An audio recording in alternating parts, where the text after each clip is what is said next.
We'll flip for it. Georgie, call it. Heads. Not your day.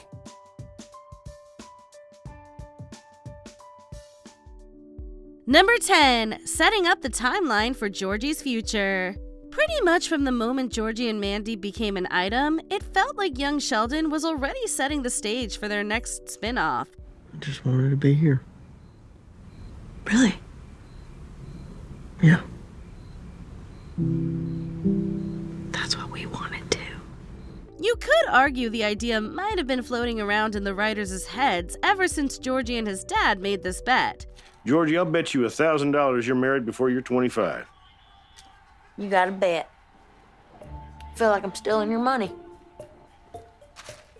Georgie married his first wife at 19. Either way, it didn't take long for them to slide into the center of the series as we followed their whole journey into parenthood and marriage with all its ups and downs. The series finale seemed to go the extra mile to set up this new phase of Georgie's life, as he quickly steps into the man of the house role after George Sr. passes away. You don't need to worry. I've got everything under control.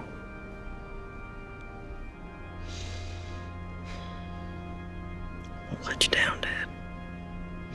Number 9, Soft Kitty. Since Big Bang, Soft Kitty comes as close to Sheldon's off switch as anything. Try to tell a grown man to go to sleep Soft kitty, warm kitty, Little ball of fur. That's not gonna work.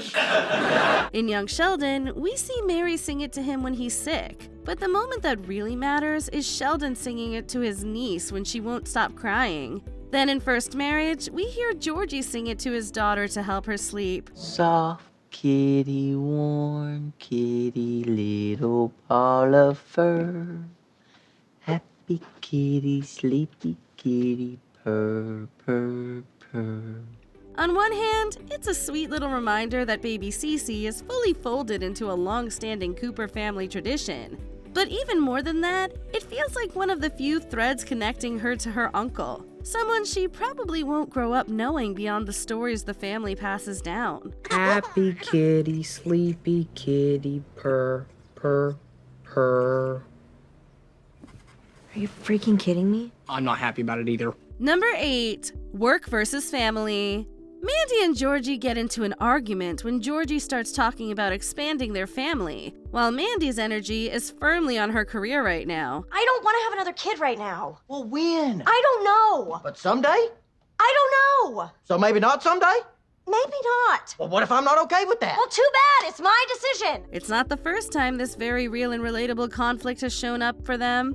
In Young Sheldon, Mandy decides she wants to jumpstart her weather girl career in Medford after having Cece, and Georgie isn't exactly as supportive as he could be. I want a career. Well, I happen to think motherhood is a career. What about fatherhood? You have a job. It's different. Why? Because there's lots of reasons. Back then, Mandy learned how tough it is to be a working mother. If juggling work and motherhood already felt like a handful with one child, the thought of doing it with more will naturally make her break into a sweat. Today was the longest I've been away from her, and it was awful. So you don't want the job? I don't know. Number 7, Mandy's ex. One of the things we learn about Mandy is that she used to date her boss back in San Antonio, and things did not end well. Why'd you leave? The station manager and I broke up.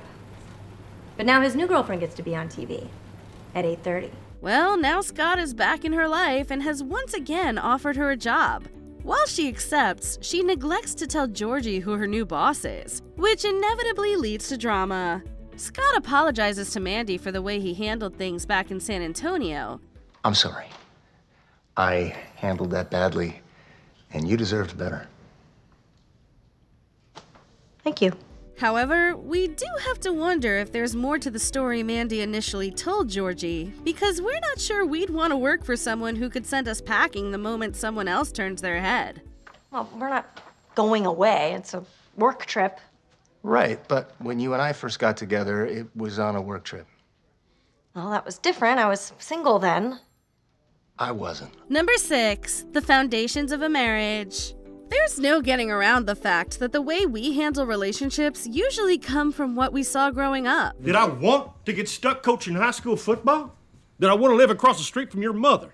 Did I want to spend my evening getting yelled at by my daughter and my son and my wife? I'm sorry, I didn't realize you were so unhappy. Because you never bothered to ask. Mary and George's marriage has love at its core, sure. Yet it's also full of fights, long stretches of emotional distance, and wandering eyes. In Young Sheldon, they're constantly dealing with money stress and trying to balance their own wants with the never-ending needs of their family. You're honestly happy with how your life turned out. You have no regrets. That giant mistake gave us our children, who I love very much. What about your husband? Oh, I love him just fine. Oh, nice. Put that on a Hallmark card. Georgie and Mandy carry pieces of that, juggling a big age gap, tight finances, and raising a child while still learning how to be adults.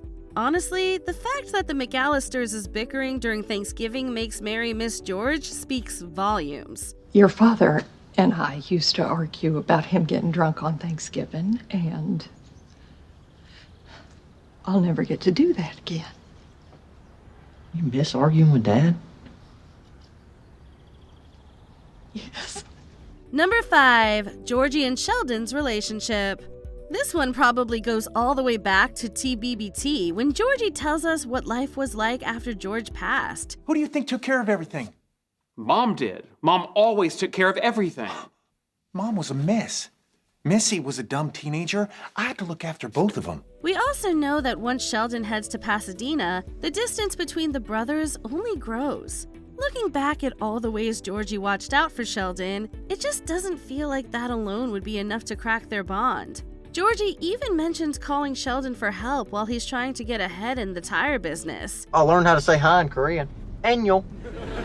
How'd you learn that? Called Sheldon. He also taught me Honton Shidiodia. What does that mean? Where's the bathroom? Why does your brother know Korean?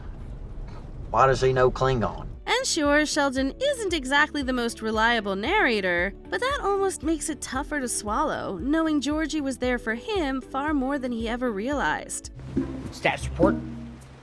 Dry as a bone. So I have time for a second slice? Go nuts. Copy. If our kid's weird, I'm ready. Number 4, Missy's difficult years. Missy's difficult years may have started while her dad was still around, but losing him definitely made everything harder. What were you thinking? I was thinking I didn't want to take the test. So cut class. Don't pull a fire alarm. Next time I'll know better. No next time. She starts acting out more, and with their father gone, Georgie feels he has to step up and be the steady one for his sister. He's even the one who suggests she face her grief directly. I really miss you.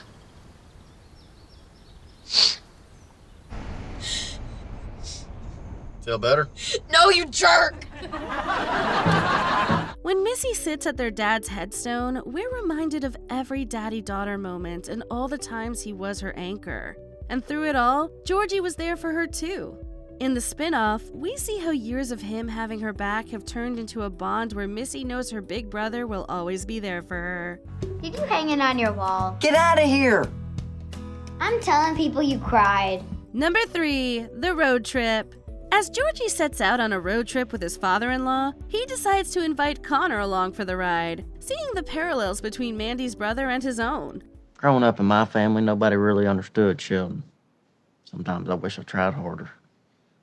Well, he's still your brother. You can always call him. Of course, the trip doesn't exactly go as planned, which instantly brings back memories of another road trip that went sideways. Naturally, in Young Sheldon, we only hear our narrator's version of events, so it's actually quite interesting to hear it from Georgie's perspective. Once my dad took me and Sheldon to Florida to see the space shuttle launch. Oh, I always wanted to see that. Me too. It got rained out. Spent the whole time in a motel room listening to Sheldon complain. It really makes you realize how much he had to bite his tongue throughout that misadventure. Well, at the very least, we can call it good practice for all those times he apparently saved Sheldon from their sister. You know, I can't imagine what it must have been like for you to grow up with a brother like that. No, what I'm most proud of is how many times I kept his sister from killing him. Number 2, like father, like son. George Sr. and Georgie always had a pretty complicated relationship, and they just saw the world in totally different ways. I think it's great you got this job, and you're doing so well at it. I'm proud of you. All right. However, beneath it all, Georgie just wanted to make his dad proud.